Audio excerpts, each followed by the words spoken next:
What it do, ladies and gentlemen, man? I had to make a quick video. I had somebody post a real good question in the comments, and feel free to leave a comment and ask me a question. They was asking what's the goal of G-Line. For those that don't know, it's arguable. Different breeders say you have your own bloodline at 4th generation. Others say you have your own bloodline at 5th generation. Well, I've hit both.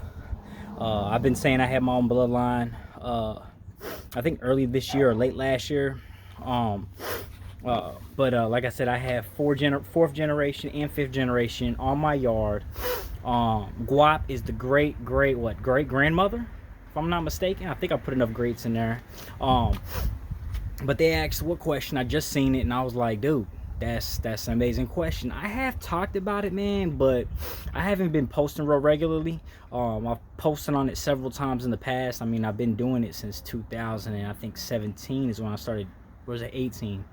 2018 is when I started uploading YouTube videos.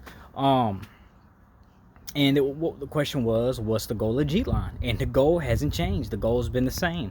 The very first bully I saw was in 2014, which was Champ Lucky Luciano. At that time, he didn't even have his champion title.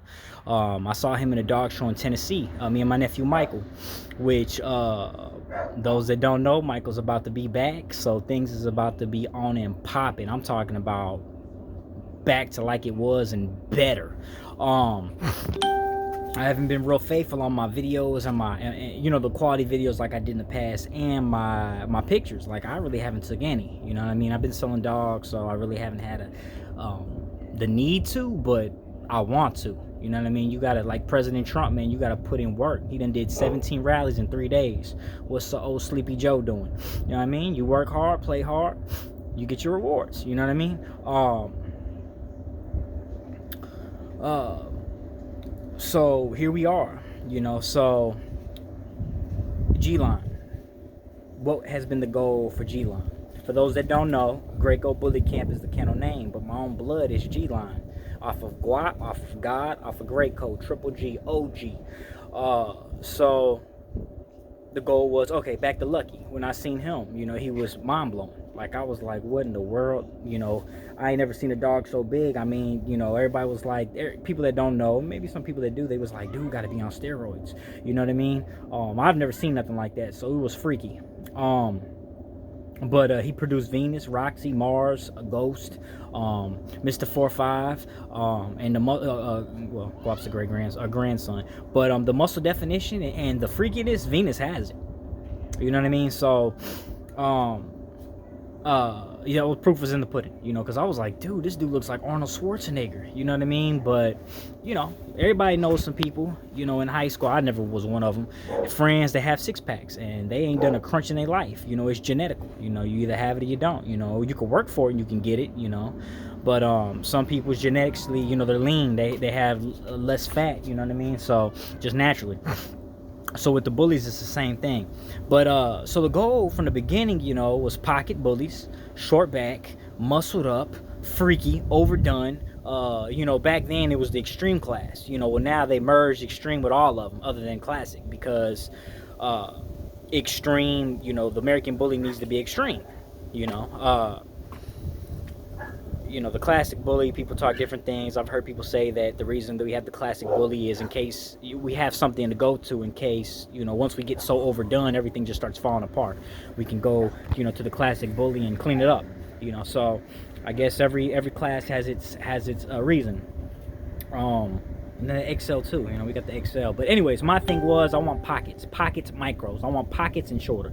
Micros, things that carry the American bully look, but can't be registered to compete as an American bully because they're too small. That's been from day one. Color, as well as conformation, both things, included in the American bully. I wanted overall. People played me because they was like, why in the world are you getting a brindle? Brindles are hard to sell. Brindles isn't in demand like the blue tri is. Oh man, everybody and their mama wants a blue tri. But it's like, dude, I don't chase the fads just because they're the fad. Yes, I went after color because that's what I like and it's beautiful. And I have people all the time, they're like, what in the world color is that? They never seen nothing like it. So, then when it comes to brindles, I personally like brindles. And there's people, I've sold brindles. I've had a little bit of hard in the beginning, selling brindles, but I've always sold dogs, you know what I mean? So it hasn't been a problem for me. You just got to get out there and grind and push, and not give up. Because, I've grinded, bro. I'm talking about at least 40 hours worth of work of social media, of trying to sell a dog. And I sold a dog in a week. And I was like, oh, man, I was so excited. Oh, $1,500 a pop. Oh, man, it was worth it. Now, I'm selling dogs $3K, $3,500, $2K, like nothing, but the foundation was there. I put in that hard work, man. My my reputation starting to get up there. And whatever you do, man, you're gonna get people that talk junk. You're gonna get people that support you. Family, non-family, all of it from all angles. But it was just a dream I had since I was like, I want to say 10, maybe 8. Ever since I got a book, or my mom bought me a book in New York, a UKC Bully Bible. I still have it, but not Bully Bible, UKC Dog Bible. I didn't want to breed bullies. I didn't know of them then. I wanted to breed pits, Amstaffs, bulldogs, French bulldogs, Dobermans, Rottweilers, German shepherds, a bull terrier. So a lot of heavy bull. I liked King Corsos. I liked Boer bulls. I liked Dogo Argentinos, so mostly working dogs and a lot of bully dogs, but mostly bully,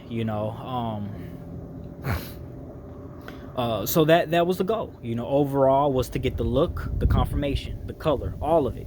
I wanted a fool with some of the best bloodlines. I love Dax when I saw Lucky, and then I started seeing other sons like Phenom, like Louis V, like Situation, like what's his name, Boss. I was like, dude, Dax, I love him. He looks amazing, So that was the goal from the beginning, and the goal is still here. And I back to when I bred a brindle, which was Persian. I got Savage, one of my most all-around built-together females. She has the look. She has, I like the color. I like the brindle, blue brindle. And she throws tries, and she throws big litters, and she's a wonderful mother. She's a grand champion trumper daughter. Oh, I forgot about, well, he's a Situation son. Same thing with El Toro. El Toro's a Dax grandson. So I've used a lot of Dax blood, Only dog I haven't used that does not have Dax blood is Futuristic. And then when I bought Mona freaking Lisa, she had the Dax blood mixed in with the Futuristic blood. So I got it. It's all up in my pay. The only dog that doesn't have Dax on my yard is Jupiter. So that was the goal from the beginning, and we still push, and we still here. I've seen amazing progress. Persia was one of my tallest dogs. The Bred's one of my tallest studs that I use, both for standards, and I produce Savage, which is tiny. She's 12, 13, 14 inches at the withers. I don't even know. I don't care. She's super small, super muscled up, athletic, just amazing all around put together dog. So that's the goal of G-Line from the beginning, to sell dogs overseas. But you got to be realistic. If people are gonna drop $2,000 to get a dog shipped to Europe, they're not gonna buy no $500 bully. They're gonna probably buy, they got money obviously, or maybe they don't, so they'll probably buy a $2,000 American bully, $3,000, $4,000, something better than your average quality, that your cheap quality for $1,500.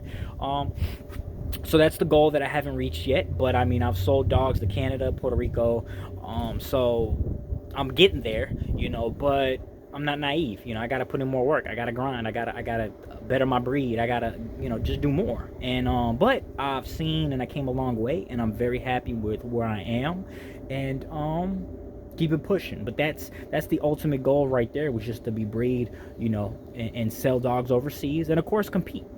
But, my 2 cents, I'm not competing until I have my own dog, my own bloodline, and it's, in basketball terms, NBA championship winning material. I'm not finna show no D-League dog. I'm not finna show no Duke College basketball squad. I'm not, no, MVP. No. I'm going, with when I have that amazing looking dog. And I've been to several ABKC champion, I forgot the name of them now. The last one I went to was in Louisville, which was 2 years ago, which Savage was in the newspaper. It was amazing. I forgot the term of it now, but yeah, when I have that type of material, then I'll hit the show ring. A lot of people, not hit the show ring, once, twice, a year. No. I'm talking about consistently, actively, monthly, all over the states, maybe even going overseas to some shows, and start putting in that legwork. But it's expensive. A lot of people don't realize that. You got to pay for hotels, food, traveling, people to take care of your dogs. You're gone from the family. It's really difficult. Very few people can do it on a high standard level that I'm gonna be doing it on, and that others do, like Alex. Oh man, I don't know. Well, yeah, because he's judging now, but back then with Lucky, oh man, he was all over the place. I don't know if he was hitting Cali or what. I don't know about all that, but I know he was constantly going to shows, and that's what I definitely plan on doing. But like I said, it may be 3 years from now, it may be 2, it may be 5. When it's ready, when I'm ready, and I'm hitting it. But appreciate that question. Greco Bully King, baby, signing off.